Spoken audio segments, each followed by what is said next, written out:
বসন্ত যেভাবে আসে এবার যতই আমরা উচ্ছ্বাস দেখি না কেন আমার মনে হয় ঠিক সেভাবে আসেনি। কি বলবেন এস এম শামীম রেজা? প্রথমে ভিডিও চিত্রটা খুবই ভালো লেগেছে এবং তার সাথে তো অবশ্যই নিজে কথা বললেন যে যারা বার্ন ইউনিটে কষ্ট পাচ্ছে সেই যে নিষ্ঠুরতার যে শিকার, তো সেটার সাথে তো কোনো কিছুই তুলনা করা যায় না। উচ্ছ্বাস থাকুক, ভয় ভীতি আতঙ্ক কিন্তু থাকে। হ্যাঁ, যখন আপনার এই অসাধারণ ভিডিও চিত্র দেখছিলাম একেবারে সেই বসন্ত এসে গেছে, একেবারে অতি সম্প্রতি গান থেকে শুরু করে এখন দেখেন রবীন্দ্রনাথের চিত্রাঙ্গদার বসন্ত বিরহের কষ্টের, কিন্তু সেই বসন্তকে আমরা অন্যভাবে উদযাপন করতে শিখেছিলাম। তো সবকিছুর পরে যেটা দেখে আমার অন্তত মনে হয়েছে যে আমরা বোধহয় এটা একটা প্রতিবাদ জানিয়েছি,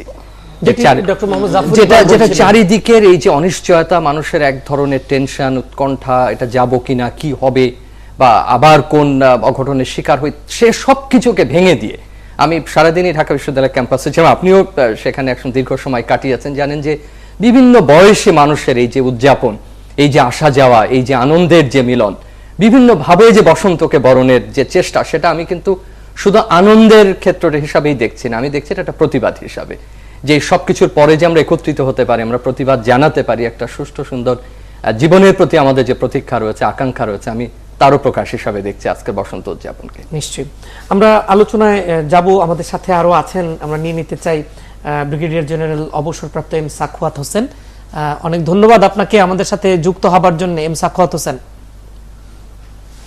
আপনাকে দিয়েই আমরা ধন্যবাদ আপনাকেও। জি, আলোচনাটি শুরু করতে চাই। আপনি যখন নির্বাচন কমিশনের দায়িত্বে ছিলেন নির্বাচন কমিশনার হিসেবে, তখন প্রধান নির্বাচন কমিশনার ছিলেন এটিএম শামসুল হুদা, এবং আমরা আজকেই দেখলাম একটি সংবাদ সম্মেলন, এবং বেশ কয়েকদিন ধরেই এই নাগরিক সমাজের পক্ষ থেকে এক ধরনের তৎপরতা আছে, এবং সেই তৎপরতার অংশ হিসেবে এক ধরনের সংলাপের প্রস্তুতি অংশ হিসেবে তারা একটি সংবাদ সম্মেলন করেছেন। এই উদ্যোগটিকে আপনি কিভাবে দেখছেন?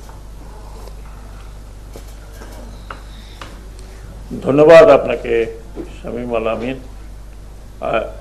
এই উদ্যোগটি আমি ব্যক্তিগতভাবে বহু আগে থেকে বলেছিলাম যে নাগরিক সমাজ বা কোনো কর্নার থেকে একটা উদ্যোগ নেওয়া উচিত, কারণ দুই দল যেভাবে দুই পাশে চলে গেছে সেখানে একটা উইন উইন সিচুয়েশন তৈরি করার, একটা পরিবেশ সৃষ্টি করার জন্য কিছু উদ্যোগ নেওয়া দরকার ছিল।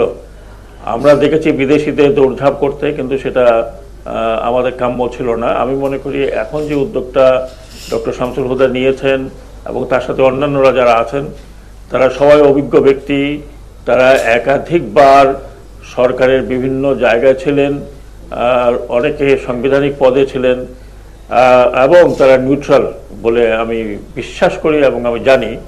কাজে তাদের উদ্যোগটা যে ভালো এতে কোনো সন্দেহ নেই, কিন্তু এই উদ্যোগটি খুব মসৃণ হবে বলে মনে হয় না। হ্যাঁ, সেটি এই আপনি যেটি বলতে চাচ্ছিলেন যে মসৃণ হবে বলে মনে হচ্ছে না, সেই জায়গাটিতেই প্রশ্ন, কারণ এরই মধ্যেই কিন্তু আমি শেষ করছি। জি জি জি না, আমি শেষ করছি। আমি বোধহয় আপনার প্রশ্নের উত্তরটা এখানে দিয়ে দেবো আমি বলার পরে। দেখুন, বাংলাদেশের আমাদের যে রাজনৈতিক সংস্কৃতি, এই রাজনৈতিক সংস্কৃতিতে এই ধরনের উদ্যোগকে সহসা কেউ গ্রহণ করতে চায় না, কারণ অনেক সন্দেহ থাকে, নানান রকমের কথাবার্তা থাকে, এবং যে যেই পজিশনে থাকে সেখান থেকে নড়তে চায় না। আমাদের এই অভিজ্ঞতা, ডক্টর শামসুল হুদারও সেই অভিজ্ঞতা হয়েছে যে ইলেকশন কমিশনেও আমরা যখন কোনো পরিবর্তন আনতে চেয়েছি, আমরা কিন্তু দারুণ একটা প্রতিবন্ধকতার মধ্যে পড়েছিলাম, কিন্তু সেটাকে উতরিয়ে যাওয়ার জন্য বারবার আমরা সংলাপ করেছি। কাজে এখানেও আমার মনে হয় যে তাদেরকে অনেক ধৈর্য সহকারে এগিয়ে যেতে হবে, এবং কে কি বললো সেটা যদি তারা না নিয়ে তাদের গন্তব্যপথে যেতে থাকেন। আর সবচেয়ে বড় জিনিস হবে যে এই উদ্যোগের সাথে আমি মনে করি ক্রমেই আস্তে আস্তে জনগণের একটা সম্পৃক্ততা বাড়বে, সেটা ফিজিক্যালি না হলেও তাদের একটা সাপোর্ট থাকবে। কাজে সেইখানে যদি জনগণের সম্পৃক্ততা বাড়ে এবং আরও চারিদিক থেকে যে ধরনের চাপ আসবে দেশি এবং বিদেশি, আমার মনে হয় যে দুই দলকে তাদের কিছু না কিছু কথা শুনতে হবে। এই উদ্যোগকে আমার মনে হয় যে তাদের একটা কনসার্নে আনতেই হবে, না হতে দেশ যেই অবস্থায় চলে যাচ্ছে সেখান থেকে ফেরানো রাজনীতিবিদদের পক্ষে সম্ভব হবে না।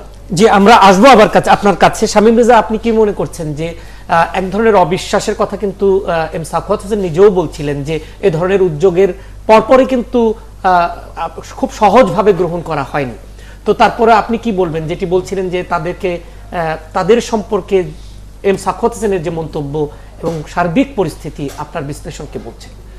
আমি সাখাওয়াত হোসেন দুটো কথাকে খুব গুরুত্বপূর্ণ মনে করছি। একটা হলো যে তারা যে প্রচেষ্টাটা নিচ্ছেন সেটা খুব একটা মসৃণ ভাবে হবে না, সেটা একটা, আর জনসম্পৃক্ত হবার একটা সম্ভাবনার কথা উনি বলছেন। আমি ওই প্রসঙ্গে আসছি একটু পরে। একটা হলো যে দেখেন, সংকট যে অবস্থায় চলে গেছে সেটা আমরা এখনো বিশ্বাস করি যে এটার সমাধান রাজনৈতিক, কিন্তু যে জায়গাটায় আমরা স্পষ্ট করতে পারিনি যে সমাধান রাজনৈতিক হতে পারে, কিন্তু সমাধানের প্রক্রিয়ায় কিন্তু আরো অনেকে যুক্ত হবেন।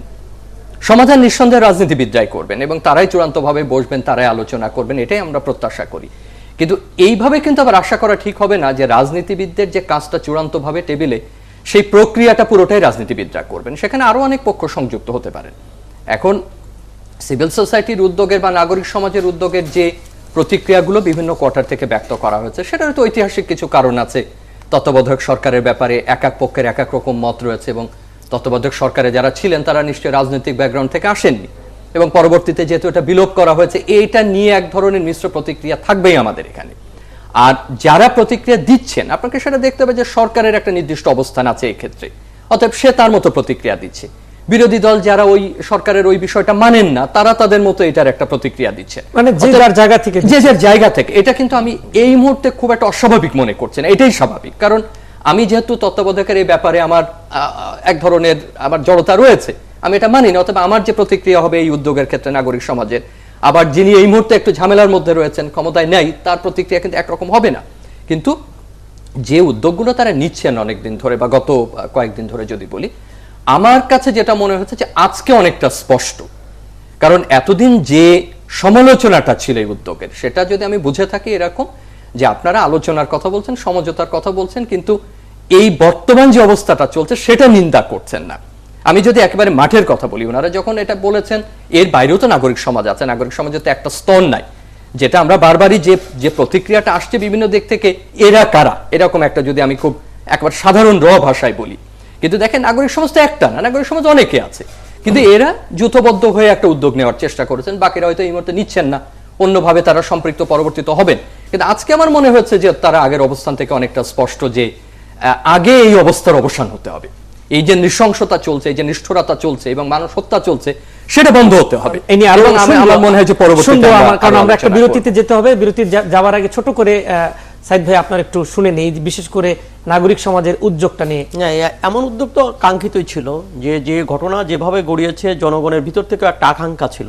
আমার মনে হয় নাগরিক সমাজ সেই আকাঙ্ক্ষারই প্রতিধ্বনি করেছে এবং সেই আকাঙ্ক্ষা মাফিকই তারা পদক্ষেপ গ্রহণ করেছে এবং এটা নাগরিক দায়িত্বের মধ্যে পড়ে।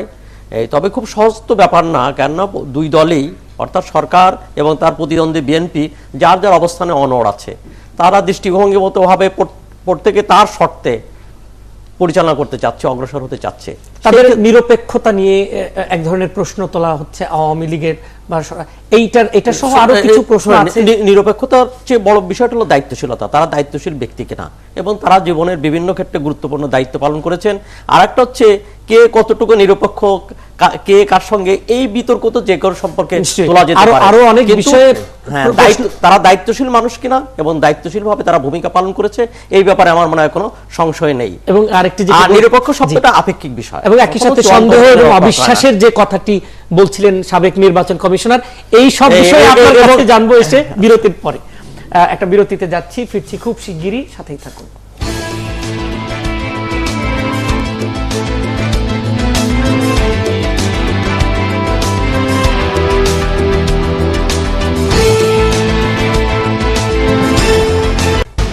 বরগুনার তালতলিতে 200-রও বেশি যাত্রী নিয়ে ট্রলার ডুবি, 7 জনের লাশ উদ্ধার, অনেকেই নিখোঁজ।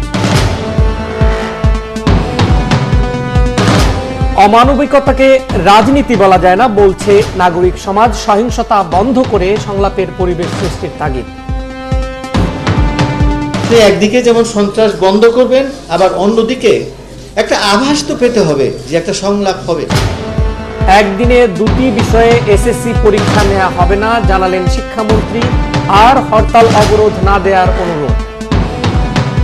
আমার ছাত্রছাত্রীদের পরীক্ষায় বাধা দিবেন না, লেখাপড়ায় বাধা দিবেন না, ক্লাস নিতে বাধা দিবেন না, এই আমার আবেদন। দুলিল মানস সরসে রসকুলকে। সহিংসতা আর পেট্রোল বোমার ভয় উপেক্ষা করেই বসন্ত বরণে মেতেছে লাখো মানুষ। দেশের পরিস্থিতি খুব একটা ভালো নয়। লাশের গন্ধের ভিতরেও কোনো কিছু বাধা নেই। একটু ভয় ছিল রোডে। ধন্যবাদ দর্শক আমাদের সাথে থাকার জন্য। আমরা জেনে নিলাম বার্তা কক্ষের সবশেষ সংবাদ শিরোনাম। এবার দেখব অন্যান্য কয়েকটি টেলিভিশনের শিরোনাম, সংবাদ ভিত্তিক টেলিভিশনের। প্রধানমন্ত্রী শেখ হাসিনাকে ফোন, মোদির ক্রিকেট কূটনীতি। দেশ জুড়ে নানা আনন্দ আয়োজনে বরণ হলো বসন্তের প্রথম দিন। হরতাল অবরোধে এক সপ্তাহ পিছিয়ে এসএসসি পরীক্ষা, একদিনে 2 পরীক্ষা নয়। সহিংসতা বন্ধের পাশাপাশি সংলাপের অনুরোধ উদ্বিগ্ন নাগরিকদের। এবং কয়েক ঘন্টা পর শুরু বিশ্বকাপ, মুখোমুখি হচ্ছে নিউজিল্যান্ড শ্রীলঙ্কা আর অস্ট্রেলিয়া ইংল্যান্ড।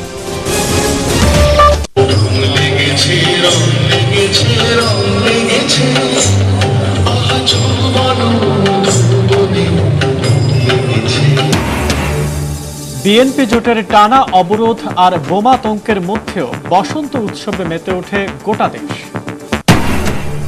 হরতালের কারণে আজও ছুটির দিন অনুষ্ঠিত হলো এসএসসি দাখিল ও সমমানের পরীক্ষা। প্রস্তুতিতে বারবার বাধায় ক্ষোভ, দিনে একটির বেশি পরীক্ষা হবে না জানালেন শিক্ষামন্ত্রী। বাংলাদেশে চলমান সহিংসতা বন্ধে শান্তিপূর্ণ সমাধান চায় জাতিসংঘ। সমন্বয়ের দায়িত্বে তারানকো। আওয়ামী লীগ ও বিএনপিকে সংলাপে বসার আহ্বান নাগরিক কমিটির। বরগুনার পায়রা নদীর মোহনায় প্রায় 200 যাত্রী নিয়ে ট্রলার ডুবি, 5 জনের লাশ উদ্ধার, এখনও নিখোঁজ 4। পাকিস্তানের পেশোয়ারে মসজিদ চত্বরে গুলি ও বোমা হামলায় 19 জন নিহত, আহত অর্ধ শতাধিক। রাজ্যের সর্বোচ্চ সতর্কতা জারি। এবং সারা দেশে বিশ্বকাপ ক্রিকেটের উন্মাদনা শুরু, রাত পোহালেই মাঠে গড়াবে ম্যাচ। টাইগারদের পারফরমেন্স দেখার অপেক্ষা ভক্তদের। আমরা বন্ধু বান্ধবরা সবাই একটা টিভিতে খেলা দেখবো এর আয়োজন করছি। বাংলাদেশ খেলবো এই লাগে আমরা টিভি কিনছি, ভালো যেন খেলে। বরগুনায় পায়রা নদীতে 200-রও বেশি যাত্রী নিয়ে ট্রলার ডুবি, 7 জনের মরদেহ উদ্ধার।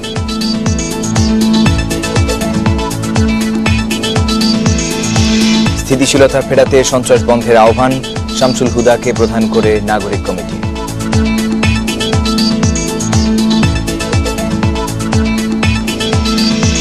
হরতাল অবরোধ উপেক্ষা করেই বইমেলায় উপচে পড়া ভিড়, নগরীতে বসন্ত বরণ উৎসব।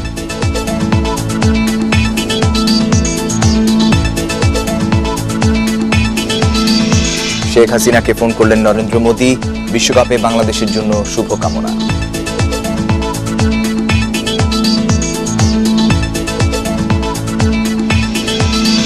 বিশ্বকাপ ক্রিকেট শুরু হচ্ছে কাল, প্রথম ম্যাচে নিউজিল্যান্ডের মুখোমুখি হচ্ছে শ্রীলঙ্কা। দেখলাম সংবাদ ভিত্তিক টেলিভিশনের শিরোনাম, বেশ কিছু শিরোনাম তো রয়েছে, কয়েকটা পত্রিকা দেখি। তৎপর আন্তর্জাতিক মহল, হাসিনাকে মোদির ফোন, যদিও ক্রিকেট কূটনীতি বলা হচ্ছে, এবং পার্শ্ববর্তী আরো কয়েকটি দেশের সরকার প্রধানকে ফোন দিয়েছেন তিনি। তৎপর আন্তর্জাতিক মহল এবং ঢাকায় কূটনৈতিক প্রচেষ্টার নেতৃত্বে গিবসন, উইলকক, সহিংসতা বন্ধ চান সবাই।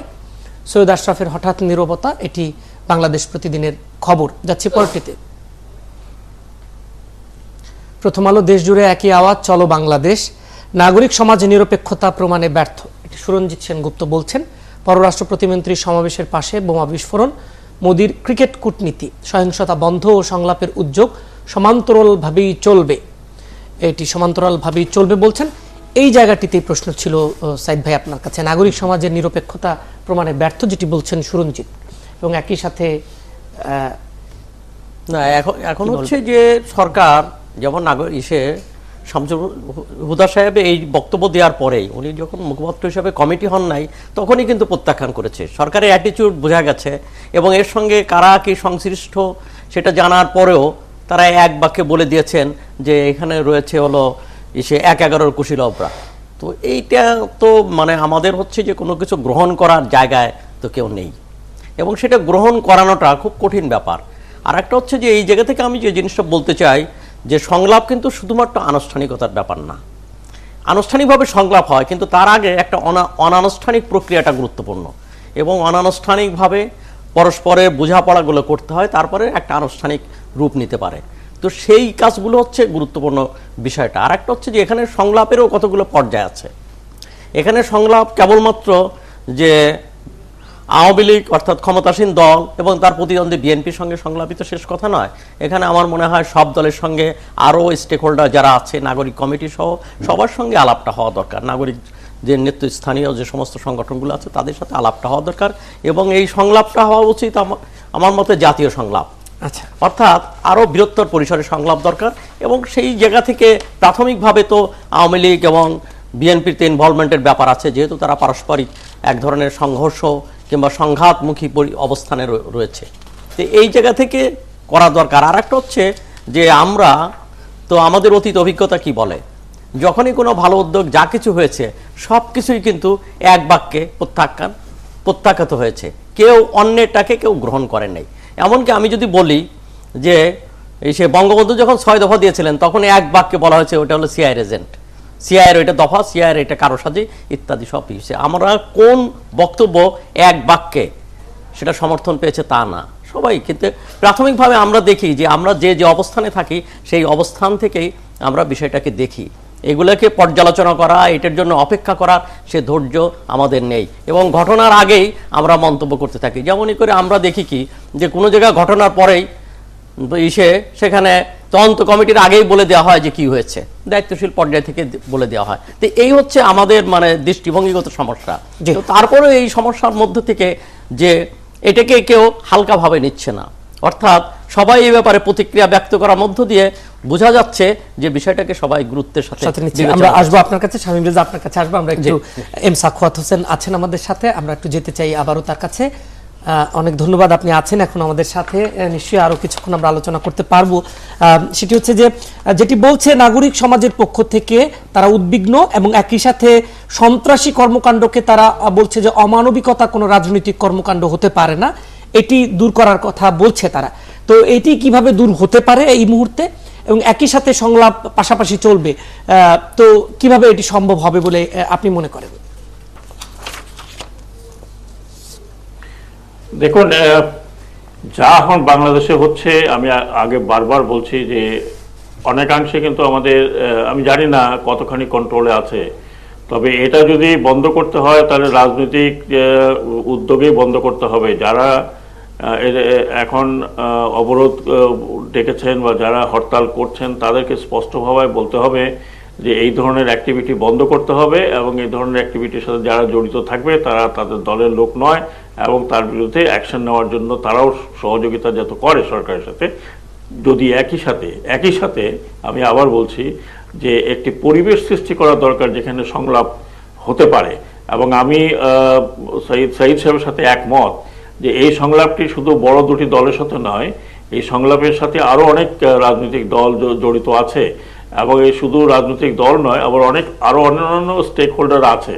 তবে আমি একটি বিষয়ে কিছুটা আশান্বিত এই কারণে যে যারা এখন এই উদ্যোগটা নিয়েছেন তারা কিন্তু স্ব স্থানে, আমি মনে করি না যে তাদের কোনো রাজনৈতিক উদ্দেশ্য বা তাদের অতীত এমন কিছু যেখানে সন্দেহ করার কোনো ব্যাপার আছে। যেটা আমি আগেও বলেছি যে আমাদের দেশে কোনো কিছু করতে গেলে যে ধরনের বাধা সৃষ্টি হয়, সেই বাধাতে যাতে দমে না যায় এবং ধৈর্যচ্যুতি যাতে না ঘটে, এটুকু আমি বলবো। যে এটা খুব সহজ প্রসেস যে হবে এমন নয়, এটা অত্যন্ত কঠিন প্রসেস হবে। তো কাজেই এটা করা সম্ভব যদি এখন যা হচ্ছে, যে ধরনের অবরোধ হয়তো থাকতে পারে, কিন্তু এই ধরনের সহিংসতাপূর্ণ অবরোধ বা সহিংসতাপূর্ণ হরতাল বন্ধ করেই কিন্তু পরিবেশটা সৃষ্টি করতে হবে, এবং এটা যে সংলাপের জন্য আগ্রহী সেটা দেখাতে হবে। তারপরে সরকার হয়তো একটা প্রেশারের মধ্যে ডেফিনেটলি আসবে। তার কারণ যে আমরা শুধু দেশের ভিতরেই নয়, আমরা এই কয়েকদিন আগেই আমরা শুনেছি যে ইউনাইটেড নেশনস থেকে বা জাতিসংঘ বাংলাদেশ নিয়ে যথেষ্ট উদ্বেগ প্রকাশ করছে।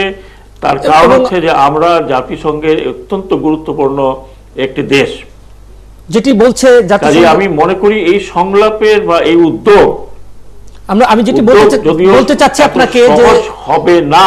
জি, আমরা একটু প্রশ্ন আপনাকে রাখতে চাই এই নিয়ে যে তারানকো এবং ভিজুয়ালের আলোচনায় বাংলাদেশ যুক্তরাষ্ট্রের সহকারী পররাষ্ট্রমন্ত্রী নিশা দেশাই ভিজুয়ালের সঙ্গে জাতিসংঘের সহকারী মহাসচিব অস্কার ফার্নান্দেজ তারানকোর বৈঠকে বাংলাদেশের চলমান পরিস্থিতি নিয়ে আলোচনা হয়েছে বলে কর্মকর্তারা জানিয়েছেন।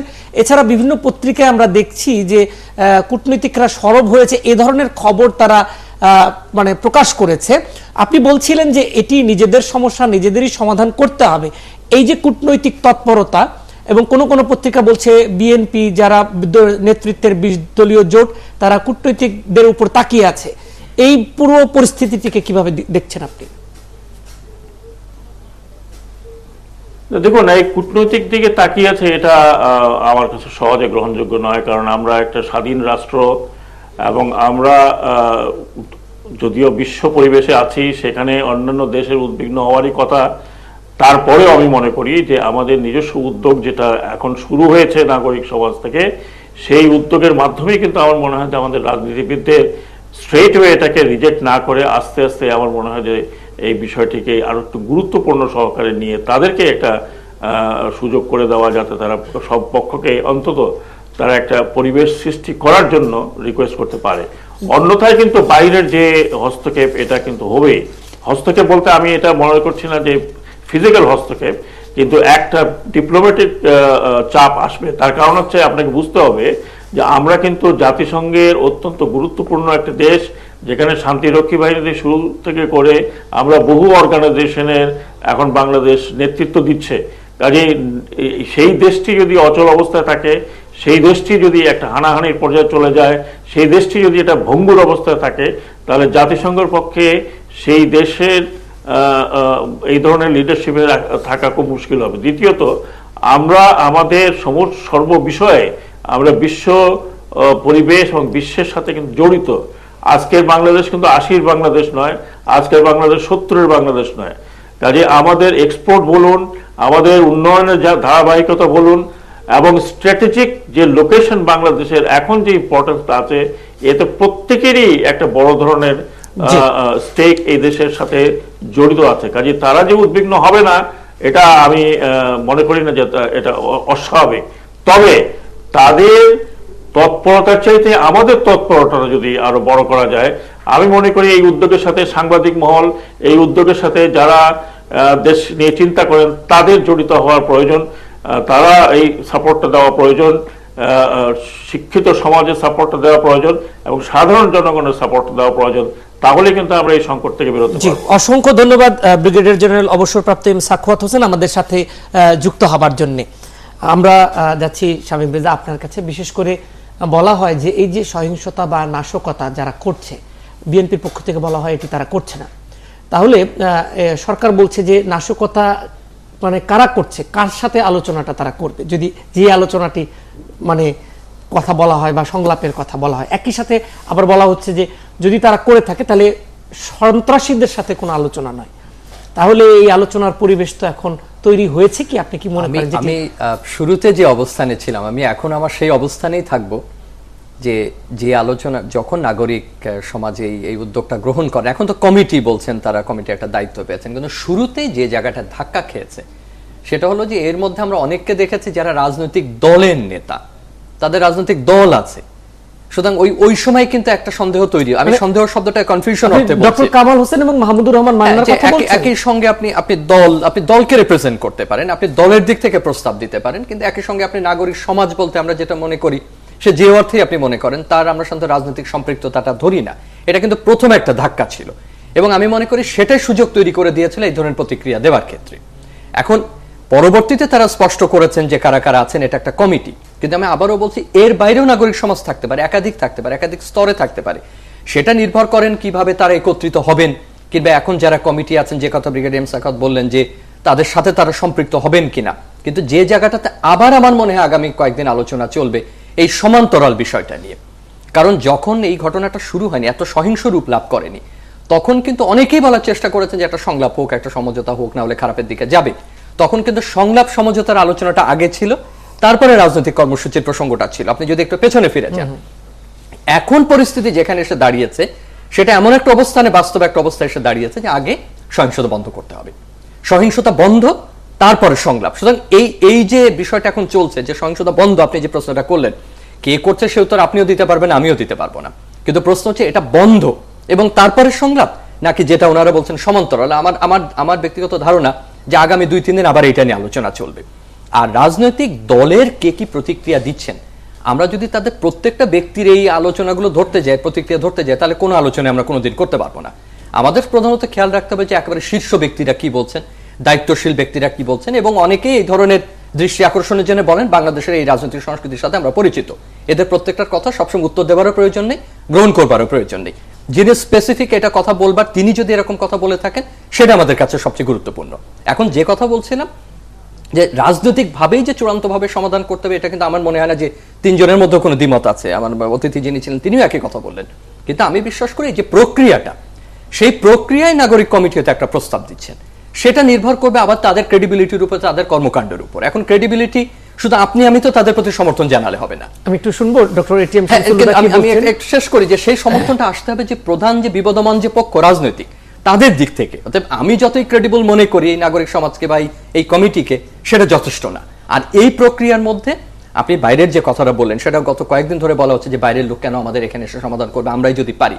কিন্তু যদি এই প্রক্রিয়া বিলম্বিত হয়, আমরা যদি রাজনৈতিকভাবে সমাধান না করতে পারি, তাহলে আপনি চাইলে বা না চাইলে এই ধরনের ইন্টারফারেন্স বাড়ার একটা সম্ভাবনা থাকবেই থাকে। আমরা শুনি সন্ত্রাস বন্ধ করে পরিবেশ সৃষ্টি করে আলোচনা শুরু করেন। কিভাবে করবেন, কি মডালিটি হবে, কে মডারেট করবে, রাষ্ট্রপতি করবেন না বাইরের আরেকজন করবেন না, কি ব্যাপার? আমার মনে হয় যে এটা আমরা মনে করি যে এটা আমরা এই প্রেসক্রিপশন দিলে এটা কারো কাছে গ্রহণযোগ্য হবে না।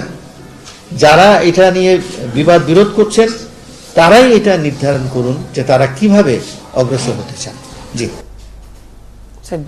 হ্যাঁ, আমার মনে হয় যে আসলে তো তাই, যে এখান থেকে যদি নাগরিক কমিটি কোনো যদি প্রস্তাব দেয় সেটা গ্রহণযোগ্য নাও হতে পারে, তারা এটাকে অ্যাকসেপ্ট নাও করতে পারে। অতএব শুরুটা করা দরকার, এটা হলো গুরুত্বপূর্ণ।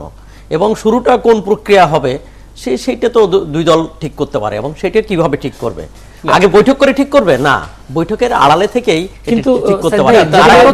তাহলে তো না, আমি এই জায়গাটা বলি, এই জায়গাটা আমি আসছি যে এখানে যে সহিংস কর্মসূচি হচ্ছে, এইটা অবশ্যই বন্ধ করতে হবে, এই ব্যাপারে কোনো দ্বিমতের কোনো সুযোগ নেই। তারপরে হচ্ছে যে কর্মসূচি প্রত্যাহার করার পরে আমরা বলি যে সন্ত্রাস কতটুকু বন্ধ হবে কিনা জানি না আমরা, তারপরেও সেই সংশয় থেকেই যায়।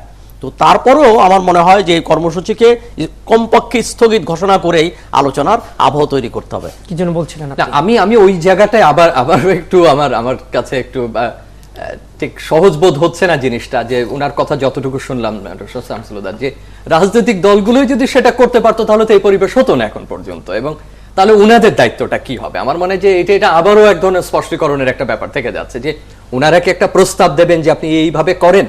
এখন যে কথা ব্রিগেডিয়ার সাখাওয়াত বলছিলেন যে উনারা এমন হতে পারে একটা পরিবেশ তৈরিতে সাহায্য করতে পারেন। এখন পরিবেশ তৈরির সাহায্য একটা আপেক্ষিক আলোচনার বিষয়, সেটাকে 2 পক্ষকে লিয়াজো কমিটির মতো, যেটা আপনার মনে আছে যে একসময় আমরা দেখেছিলাম যখন বেগম খালেদা জিয়া শেখ হাসিনা বিরোধী দলে ছিলেন এরশাদ পতনের আগে, একটা লিয়াজো কমিটির মতো ছিল, তারা তাদের মধ্যে দৌড়াদৌড়ি করতেন এবং একটা সমন্বয়ের চেষ্টা করতেন।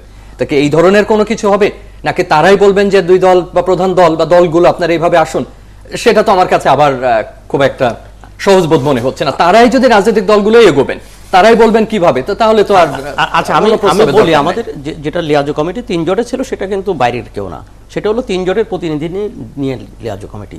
কিন্তু সেই সময়ও বিভিন্ন সময় গুরুত্বপূর্ণ ভূমিকা নাগরিক সমাজ পালন করেছেন, এবং বিভিন্ন সময় 3 জোটের যে আন্দোলন ইত্যাদি চলছিল সেখানে ইশতিয়াক আহমেদ, ব্যারিস্টার ইশতিয়াক আহমেদ, একসময় ফয়েজ ভাই, সাংবাদিক ফয়েজ ভাই, তারা গুরুত্বপূর্ণ আলোচনা করেছেন। তারা উভয়ের সঙ্গে আলাপ আলোচনা করেছে, উভয় দলের সঙ্গে তারা অনেকটা কখনো কখনো সামনে এসেছে, কখনো কখনো নেপথ্যে থেকে গেছেন। এই হচ্ছে বাস্তবতাটা। তা আজকেও হচ্ছে যে কিভাবে ধরেন আলোচনাটা কিভাবে শুরু হবে, এটা শুরু করতে হলে তো কিছু আলোচনা শুরু করতে হবে, অর্থাৎ আলোচনার আগের আলোচনা এটা তো করতে হবে, এবং সেই ক্ষেত্রে 2 দলকে ঐক্যমতে আসতে না। তাহলে তো ওই প্রশ্নই থেকে যাচ্ছে যে তাহলে নাগরিক কমিটি আসলে কি প্রস্তাব করছে, তারা 2 দলই এগোয়, তাই না? তারা তাগিদ দিচ্ছে, অনেকের মতো তাগিদ দিচ্ছে এবং তারা সেটাকে করছে, এবং তাদেরকে যদি যুক্ত করতে চায়, মানে যদি রাজনৈতিক দল যুক্ত করতে চায়, রাজনৈতিক দলের ইচ্ছার বাইরে কিন্তু তারা যুক্ত হতে পারবে না, এটা হলো রিয়েলিটি। তো সেখানে ইচ্ছাটা কিরকম দেখছেন আপনি? সেই ইচ্ছাটা এখন পর্যন্ত আমরা দেখছি না, কিন্তু জনমত যেভাবে প্রবল হয়ে উঠছে তাতে আমার মনে হয় যে শেষ পর্যন্ত তারা হয়তোবা ইতিবাচক মনোভাব পোষণ করবে। আমরা একটা বিরতির পর ফিরে এসে আরো কিছু বিষয় আলোচনা করার সুযোগ আমরা নিশ্চয়ই পাবো এবং পত্রিকা দেখব। দর্শক আমাদের সাথেই থাকুন।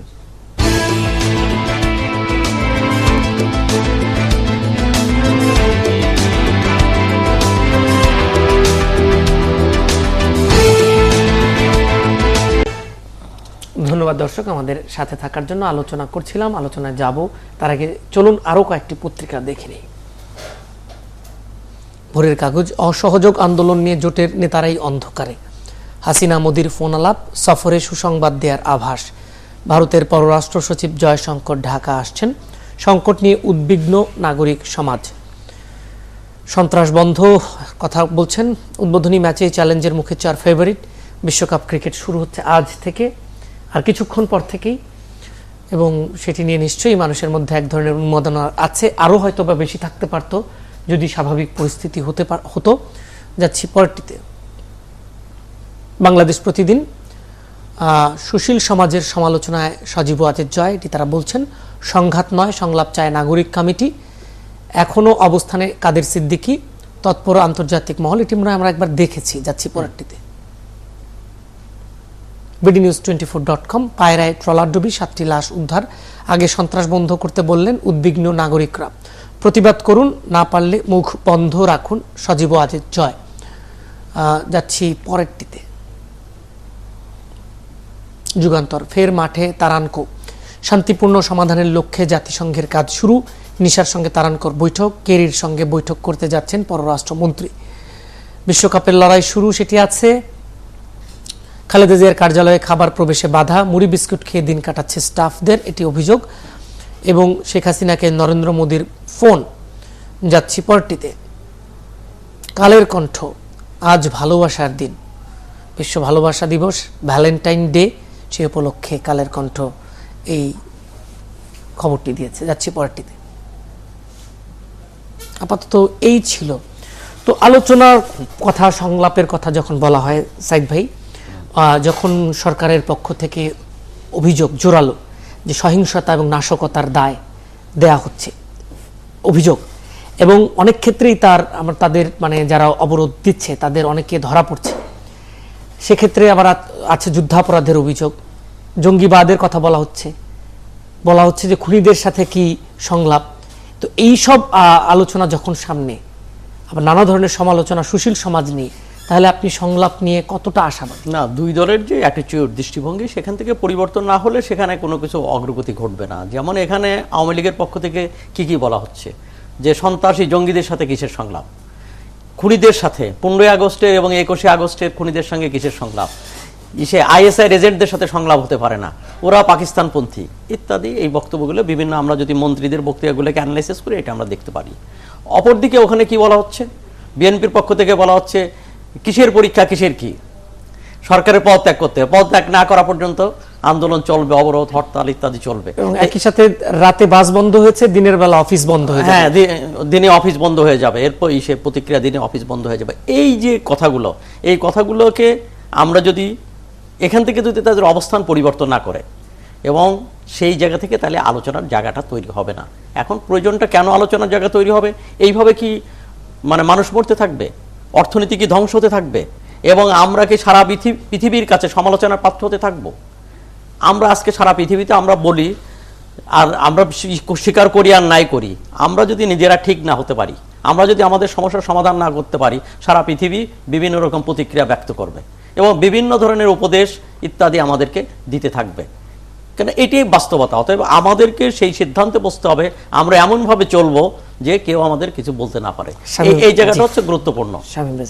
না, আলোচনার রিপোর্ট যে বা কয়দিন দেখে আমার মনে যে আরো অনেকের মতো আমার কাছেও যেটা প্রতীতি হচ্ছে সেটা এরকম যে ওই ঘুরে ফিরে সেই সরকার বা রাজনৈতিক দলগুলোকেই কিন্তু একটা পথ বের করতে আমরা বলছি, সেটা প্রধান বিরোধী দল হোক, মাঠের বিরোধী দল হোক, আর সরকার যারা আছেন তারাই হোক।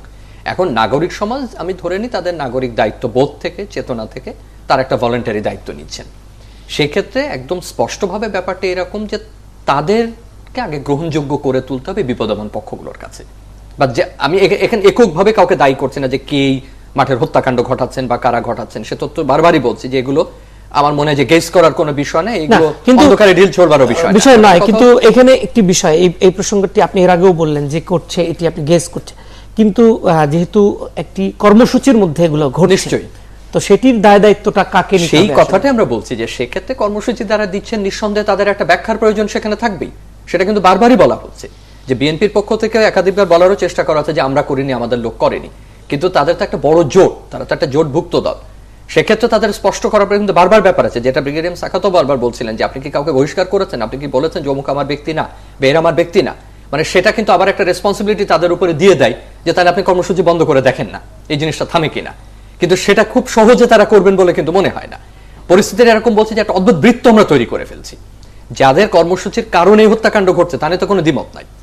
এখন তারা যদি কর্মসূচি তুলে নিতেন তাহলে তো দেখার একটা সুযোগ থাকতো যে আপনি কর্মসূচি তোলার পরে ঘটনা ঘটে কিনা, কিন্তু অবস্থা দৃষ্টে যা মনে হচ্ছে তারা তো সে পথে হাঁটছেন না।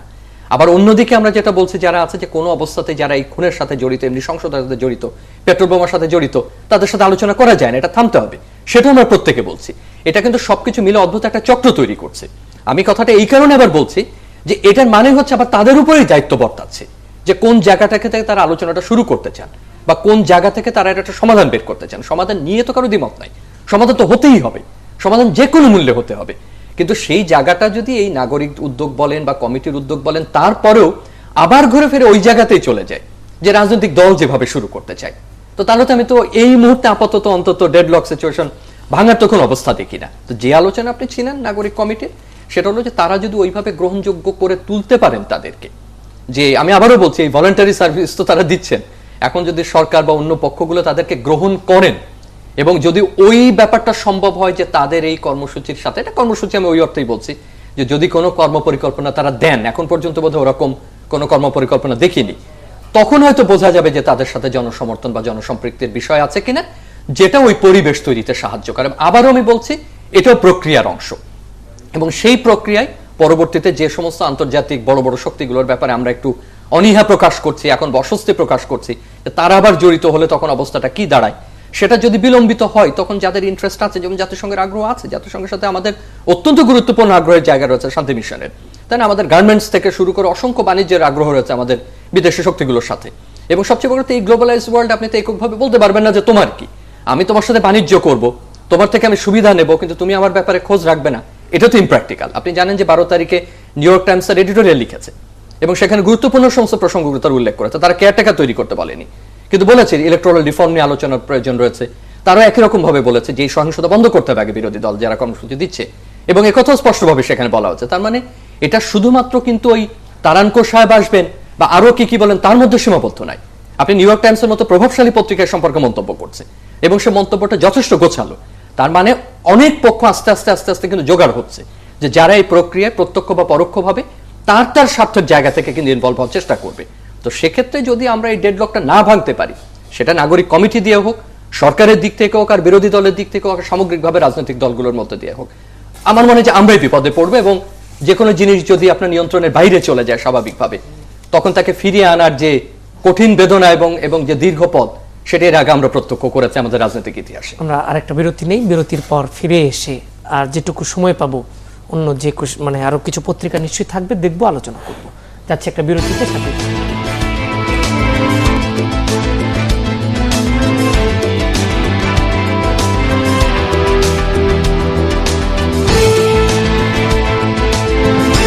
অসংখ্য ধন্যবাদ দর্শক আমাদের সাথে থাকার জন্য। আমরা আলোচনা করছিলাম রাজনৈতিক যে পরিস্থিতি এবং সুশীল সমাজ বা নাগরিক সমাজ বলা যায়, নাগরিক সমাজের উদ্যোগ প্রসঙ্গে।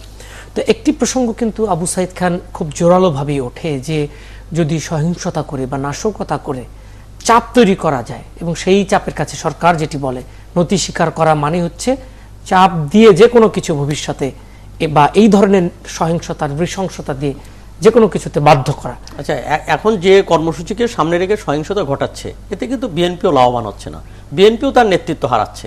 এবং বিএনপির মধ্যে এবং এই যে 20 দলের মধ্যে যারা সন্ত্রাসীরাই এখানে লাভবান হচ্ছে। অর্থাৎ যে বিএনপি খানিকটা লিবারাল বিএনপি ছিল, তার পরিবর্তে এখানে একটা জঙ্গি বিএনপি কিংবা জামাত নিয়ন্ত্রিত বিএনপি তৈরি হচ্ছে। আর আলটিমেটলি যখন এই ধরনের ঘটনার মধ্য দিয়ে সন্ত্রাসীদের জায়গা সমাজে তৈরি হচ্ছে, তাতে দেশের গণতন্ত্র এমনকি আওয়ামী লীগও লাভবান হবে না। অতএব এই ধরনের ডেডলক এটা আওয়ামী লীগ বিএনপির জন্য, দেশের জন্য তো বটে, আওয়ামী লীগ বিএনপির জন্য শুভকর না। অতএব এই ব্যাপারটা তাদেরকে বুঝতে হবে, এক। আর 2 নম্বর হচ্ছে আইন শৃঙ্খলাজনিত পরিস্থিতি সৃষ্টি হয়েছে, কিন্তু কেবলমাত্র আইন শৃঙ্খলা রক্ষাকারী বাহিনীকে দিয়ে এটাকে মোকাবেলা করা যাবে না। এটা সাময়িকভাবে কিছুটা প্রশমিত হতে পারে, কিন্তু আলটিমেটলি এর সঙ্গে যে রাজনীতির যোগ আছে সেখানে রাজনৈতিক সমাধানের ক্ষেত্রে যেতে হবে। আরেকটা প্রশ্ন আছে, সেটা হচ্ছে যে বলা হচ্ছে যে আগে থেকেই বলা হয়েছে যে পরিস্থিতি স্বাভাবিক করে দেওয়ার কিন্তু ঘোষণা বেশ কয়েকবার দেওয়া হয়েছে। তো সাধারণ মানুষ যে একদম সরাসরি আক্রান্ত, সাধারণ মানুষ তো তাদের নিরাপত্তাটা চায়, তো সেক্ষেত্রে সরকারের তো একটা বড় দায়িত্ব থাকে, সেই দায়িত্ব সরকারকে পালন করতে হবে এবং সেখানে যারা এই ধরনের সন্ত্রাসী তাদের প্রতি আইন শৃঙ্খলা রক্ষাকারী বাহিনীকে কঠোর অবস্থান, পুলিশ র্যাবকে কঠোর অবস্থান গ্রহণ করতে হবে। এই দায়িত্ব তো রাষ্ট্রের এবং প্রশাসনের দায়িত্ব। কতটা পারছে কিন্তু এইটা 100% সফল হওয়া সম্ভব না। এই জন্য সম্ভব না যে এর সঙ্গে একটা রাজনৈতিক যোগ আছে, এর সঙ্গে একটা রাজনৈতিক যোগ আছে। তাহলে সেই রাজনীতির সমস্যার সমাধান করতে হবে। এই জন্য একদিকে হচ্ছে সন্ত্রাস দমন করাটা, এটা একটা কাজ, অপরদিকে হচ্ছে এর সঙ্গে যে রাজনীতি আছে সেটার সংকটটাও কি করা দরকার। আর তা না হলে রাজনৈতিক সংকটটা থাকলে সন্ত্রাস বারবার সেখানে দেখা দেবে, বিভিন্ন ফর্মে বিভিন্ন জায়গা সন্ত্রাস ঘটবে, অবরোধ ছাড়াও ঘটতে পারে এবং ঘটেছে। এই যে অবরোধ ছাড়াও ঘটতে পারে, তার মানে কি যে এই ধরনের একটা চর্চার মধ্য দিয়ে যদি যাওয়া হয় অনেকদিন ধরে, তাহলে দীর্ঘমেয়াদে তো এই সন্ত্রাসী বিষয়টি সমাজের বিভিন্ন জায়গায় ঢুকে যেতে পারে। আমাদের এই ভয় এই জায়গাটাই, এই যে জঙ্গি তৎপরতার বিষয়টি সামনে আসছে, এই ঘটনাগুলো শুরু হওয়ার পর থেকে এইটাই কিন্তু আমাদের একটা মূল কনসার্নের জায়গাটা ছিল, যে আমরা আন্দোলনের ভাষা হিসাবে গত কয়েক দশকে যেগুলো তৈরি করেছে তার কোনোটাকে আমরা বাদ দিতে পেরেছি। সাধারণ বাস পোড়ানো থেকে শুরু করে, ভাঙচুর থেকে শুরু করে, আগে ট্রাফিক আইল্যান্ড উপরে ফেলা হতো, অন্যান্য কাজ করা হতো, যতগুলো আমরা সহিংস কাজ নিজেরা অনুশীলন করেছে রাজনৈতিক দলগুলো, তার কোনোটাতে আমরা বাদ দিতে পারিনি। আমাদের যেটা বাকি ছিল সেটা হচ্ছে এই ধরনের অত্যন্ত বাজেভাবে চোরাগুপ্তা হামলা। এবং আমরা তো কখনো আশা করিনি যে আমরা ওই রাষ্ট্র বা ওই পর্যায়ে চলে গেছি, বা কোনোদিনই ছিল না যে আমাদের একেবারে আরবান গেরিলা ওয়ারফেয়ারের মতো অবস্থায় চলে যেতে হবে। এই ধরনের মানে চাপ সৃষ্টি করার জন্য হত্যাকাণ্ডের এই কৌশলগুলো আমরা পাকিস্তানে লক্ষ্য করেছি, আমরা অন্যান্য দেশে লক্ষ্য করেছি, এবং সেটা ভয়ঙ্কর, সেটা কত বিভৎস হতে পারে, কোন জায়গায় চলে যেতে পারে, একটা রাষ্ট্রকে একবার ব্যর্থতার পর্যায়ে নিয়ে যেতে পারে, সেগুলো আমরা সেখানে দেখেছি। কিন্তু আমরা ক্রমান্বয়ে যে পর্যায়ে উন্নীত হচ্ছিলাম একটা স্তর থেকে আর একটা স্তরে, যত সীমিত গণতন্ত্রই হোক না কেন, যেটুকু আমরা অর্জন করেছিলাম সেখানে কিন্তু আমরা ওই পর্যায়ে ছিলাম না। আমাদের কখনো কল্পনাতেও আসেনি যে আমাদেরকে কখনো এই পর্যায়ে বা এই জিনিসগুলো আমাদের প্রত্যক্ষ করতে হবে। সেটা একটা বড় উদ্বেগের বিষয়। এখন যে আলোচনায় এর আগের অংশ আপনি কিছুটা করছিলেন, যারা কর্মসূচি দিয়েছেন নিঃসন্দেহে দায়ভার তাদেরকে নিতে হবে, কারণ কর্মসূচিটা শুরু হবার পরে এই ধরনের সহিংসতা শুরু হয়েছে।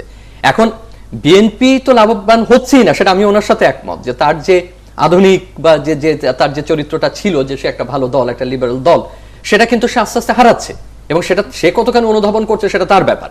এবং তার একটা বড় জোট আছে, সেই জোটের লোকজনও ধরা পড়ছে এবং তাদেরও নাম উঠে আসছে। সুতরাং তাদের দিক থেকেও কিন্তু এই দাবি এখন আস্তে আস্তে খুব জোরালো হবে মানুষের, যে তাহলে তুমি তাদেরকে ডিজন করো, তুমি বলো যে তারা আমার সাথে নাই। সে ঘোষণাও কিন্তু তারা দিচ্ছে না।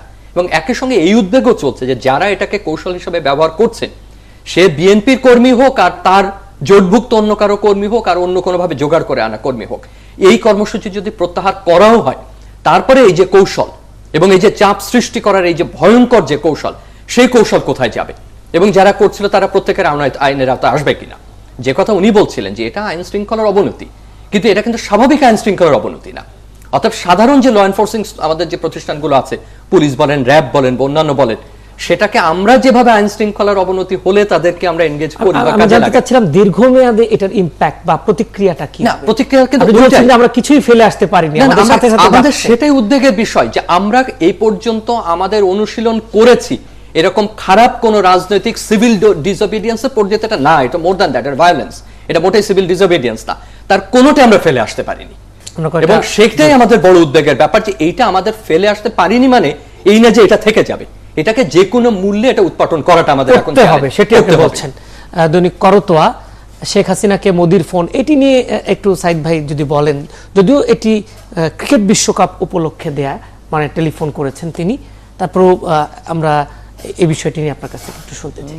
এখন হচ্ছে যে আমাদের সার্কের 4টে দেশ তারা ক্রিকেট খেলছে, তো এবং এই সার্কের দেশ হচ্ছে যে এই ক্রিকেটের মধ্য দিয়ে, অর্থাৎ সার্ককে আমরা গড়ে তুলতে পারিনি বিগত দিনে। আমরা তো অনেকে আশা করি, ইউরোপিয়ান ইউনিয়ন দূরের কথা, আমরা তো পাশে মানে এটা কি বলে ইস্টার্ন বেল্টে যেটা হচ্ছে মালয়েশিয়া ইত্যাদি মিলে আমরা সেই জায়গাটা আমরা যেতে পারিনি, আসিয়ানের কাছে আমরা যেতে পারিনি।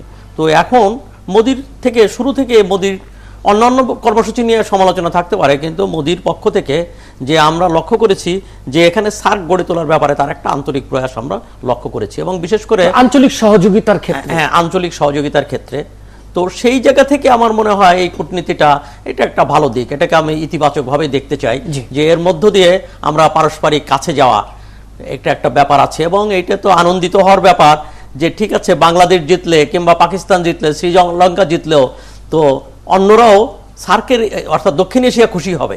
তো এই ধরনের মানে সংহতির জায়গাটা কিন্তু তৈরি হচ্ছে। এই ঘটনাটিকে মানে বর্তমান রাজনৈতিক প্রেক্ষিতে সাথে কিছু মেলানোর কোনো সুযোগ আছে? আমি আরো সহজ করে দেখতে চাই, কারণ হলো যে সবকিছুর মধ্যে কূটনীতির গন্ধ পাওয়া বা সবকিছুর মধ্যে এক ধরনের আন্তঃরাষ্ট্রীয় স্বার্থ না খুঁজলেও চলবে।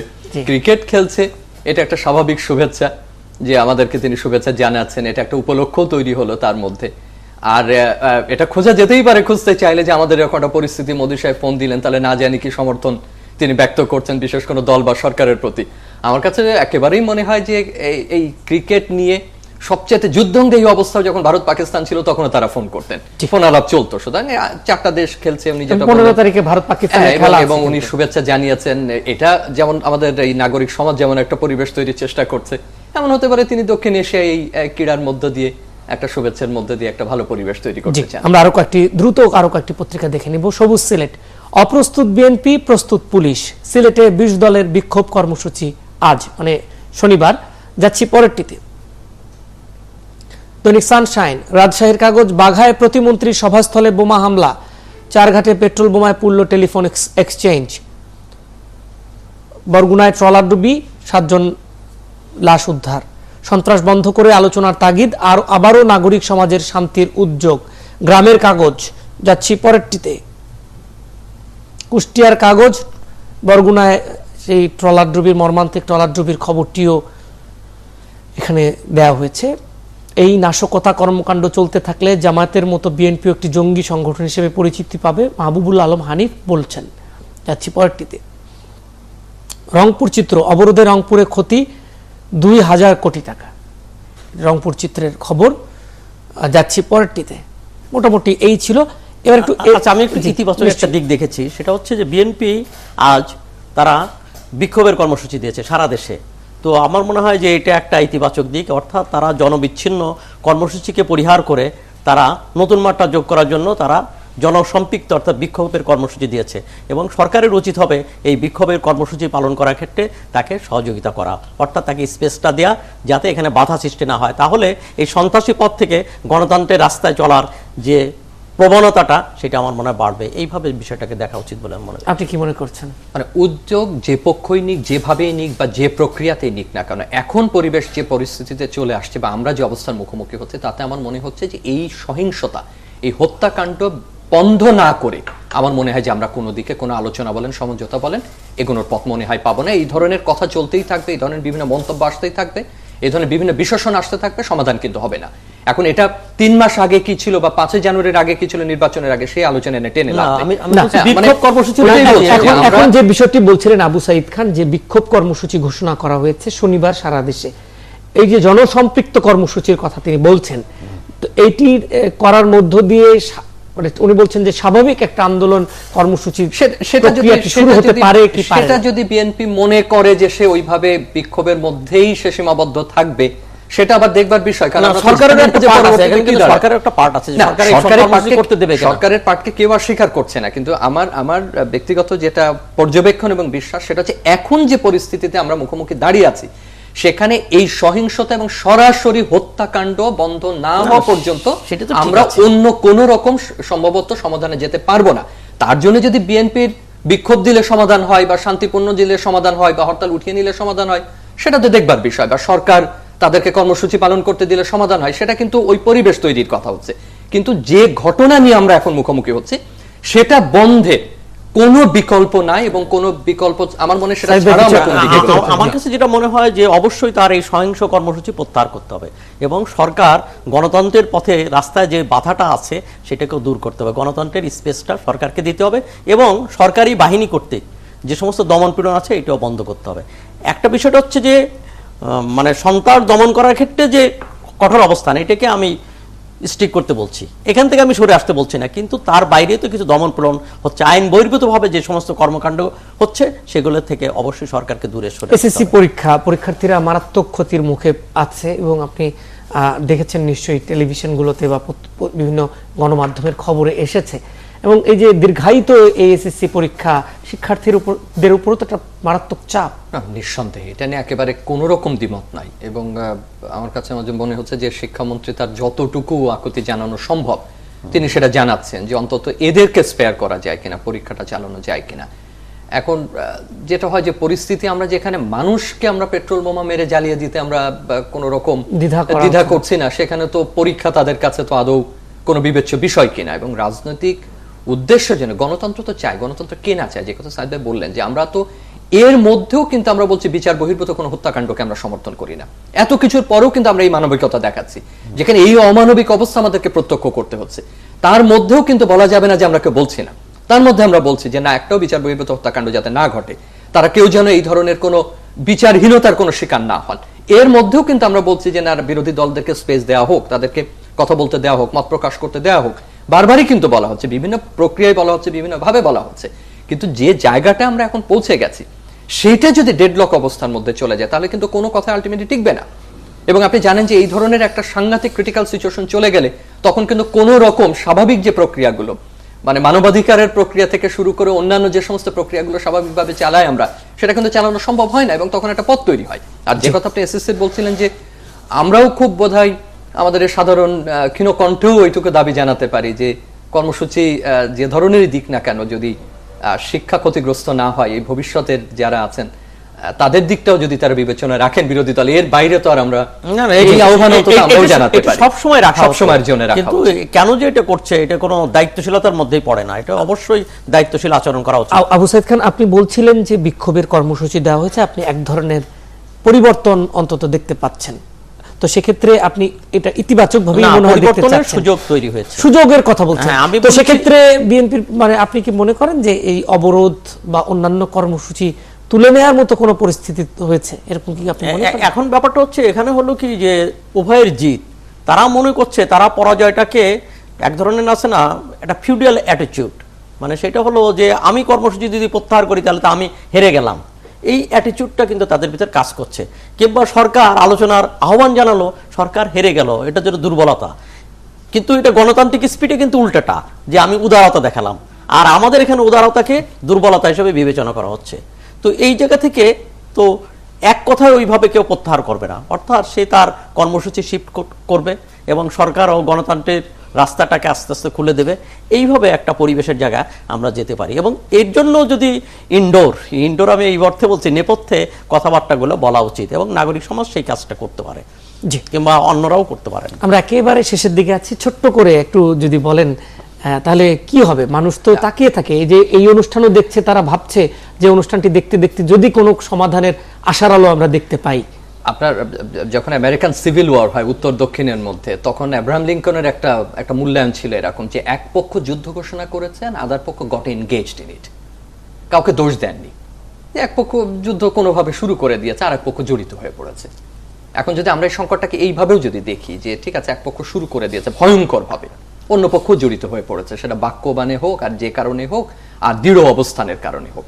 এখন এই পরিস্থিতিটা যদি ভাঙার ক্ষেত্রে এবং এই কাউকে দোষারোপ না করে কিংবা যে দোষ দিয়েছে তাকে আইনের আওতায় সোপর্দ করে যদি অন্তত এই নাগরিক সমাজ বা নাগরিক কমিটি সেই আস্থার জায়গাটা তৈরির ক্ষেত্রে একটা পরিবেশ নির্মাণের যে প্রক্রিয়া, আমি প্রক্রিয়ার কথাটা বারবার বলছি, সেখানে আরো অনেক স্টেক হোল্ডার হয়তো চলে আসবেন, যদি তৈরি করতে সক্ষম হন, তাহলে হয়তো ওই আব্রাহাম লিঙ্কনের কথা বলবো যে ঠিক আছে, এক পক্ষ আরম্ভ করেছে, আমরা সবাই এর মধ্যে জড়িত হয়ে পড়েছি, এখন সমাধান চাই। একদম ছোট করে সাইদ ভাই, একদম না নিশ্চয়ই। এখন হচ্ছে যে আমাদের এই জায়গা থেকে হলো সরকার যখন এই জিদের জায়গায় অবস্থান করছে, তখন তো নাগরিকদের এগিয়ে আসতে হবে, এবং আমার মনে হয় নাগরিক কমিটি যেটা করেছে, নাগরিক কমিটিকে বক্তব্যকে স্পষ্ট করতে হবে, এবং এর পিছনেও কেবলমাত্র নাগরিকরা শেষ কথা নয়, নাগরিক কমিটি, নাগরিকদের অবিশ্বাস, আমি বলি যে নাগরিকদের প্রতিও তো এক ধরনের অবিশ্বাস আছে, যে পক্ষেই থাকুক, সেটা কিভাবে দূর করতে হবে? আমি সেই জন্য বলছি যে শেষ বিচারক হচ্ছে জনগণ, অর্থাৎ রাজনৈতিক দল তাদের যে কর্মসূচির মধ্য দিয়ে যখন এই সহিংসতা দূর হচ্ছে না, নাগরিকরা এগিয়ে এসছে, এখন জনগণকে সিদ্ধান্ত নিতে হবে জনগণ কি হবে। এবং গণবিক্ষোভের মধ্য দিয়ে তো শামীম সাহেব বলছিলেন কথা মধ্যে দিয়ে যে আমরা তখন শাহবাগে যাওয়া ছাড়া, মানে শাহবাগ তো আমাদের কাছে একটা সিম্বল হয়ে আছে, তখন শেষ অস্ত্র হচ্ছে আমাদের শাহবাগ। অসংখ্য ধন্যবাদ আবু সাইদ খান এবং এস এম শামীম রেজা, আপনাদের দুজনকে অসংখ্য ধন্যবাদ আমাদের সাথে এই আলোচনায় অংশগ্রহণ করবার জন্য। নিশ্চয়ই খুব শিগগিরই আবার কোনো একদিন আমরা এই আলোচনায় আবার আপনাদেরকে পাবো। একই সাথে নিশ্চয়ই পাবো ব্রিগেডিয়ার জেনারেল অবসরপ্রাপ্ত এম সাখাওয়াত হোসেন, আপনাকেও সবাইকে ধন্যবাদ জানাচ্ছি। দর্শক আপনাদেরকে যারা রাত জেগে এই অনুষ্ঠানটি দেখেন, প্রতিদিন দেখেন, নিশ্চয়ই আগামীকাল ঠিক একই সময় আবার টেলিভিশনের সামনে বসবেন। আপনারা সবাই ভালো থাকুন, নিরাপদে থাকুন।